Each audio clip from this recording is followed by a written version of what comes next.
The Kangaroos came, they saw and they conquered in Canberra as expected, but it was far from the blowout most anticipated as they recorded a 526 World Cup victory over France with Wade Graham scoring 4 tries. Les Chanticleers were once a rugby league power but haven't beaten Australia since 1978 and weren't expected to put up much opposition at Geo Stadium. 2 years ago England put 80 points on France in a test match and they lost their tournament opener to Minos, Lebanon a week ago, but on Friday the Europeans showed remarkable steel and spirit, staying with the green and gold, who fielded 4 debutants in their starting 13, for long periods with stout defence and tenacious tackling. And it was one of Australia's own, Sydney-born and raised Mark Kirilla, who scored arguably the try of the competition so far against his idols.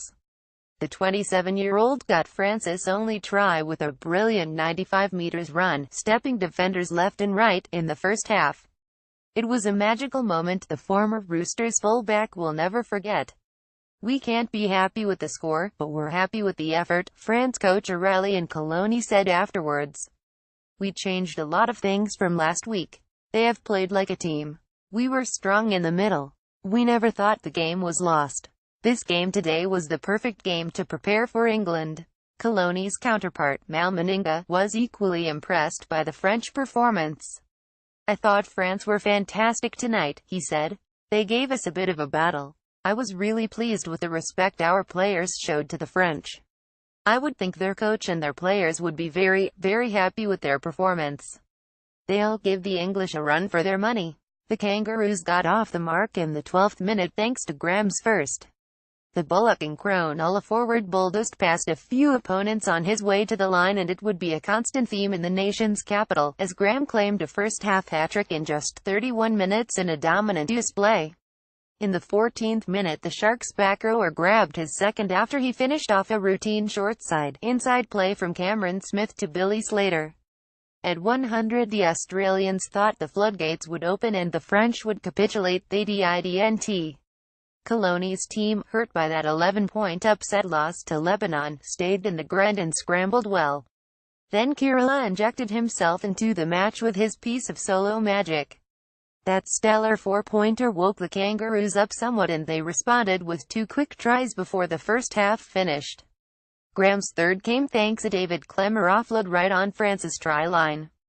Another Klemmer offload saw Australia attack to the left and Josh Duggan dummied and powered over, with an acrobatic finish in the left corner the icing on the cake. The hosts had a 206 lead at the break, but it was the French who would have been more pleased with their first-half performance. The Kangaroos were remarkably error-prone and sloppy, unlike their typical ruthlessness, as they dished out perhaps their worst 40 minutes since Mal Meninga took charge of the team at the start of 2016.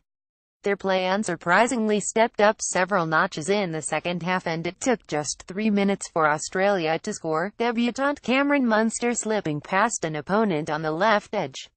6 minutes later Tyson Frizell forced his way over with a crushing carry to make it 326. In the 54th minute Slater equaled the World Cup try-scoring record with his 13th tournament touchdown after he was on the end of a Michael Morgan line break, and Graham's fourth of the night came after a simple pass from Munster. The Melbourne 5/8 secured his brace and then Valentine Holmes got the Kangaroos' last 3 minutes from full-time. It might have been a 42-10 try win, but the contest exposed enough flaws in the Australian side, one missing Cooper Cronk, James Maloney, Matt Gillett and a handful of others, that England and New Zealand would have watched with interest. Nevertheless, Meninga left happy with his team and in particular the impact of Graham. "We achieved everything we wanted tonight," he said. "All the debutants played well. We could have played a bit more expansive footy but we stuck to a plan. From that plan Wade benefited from it, Tyson benefited from it, Josh Duggan benefited from it.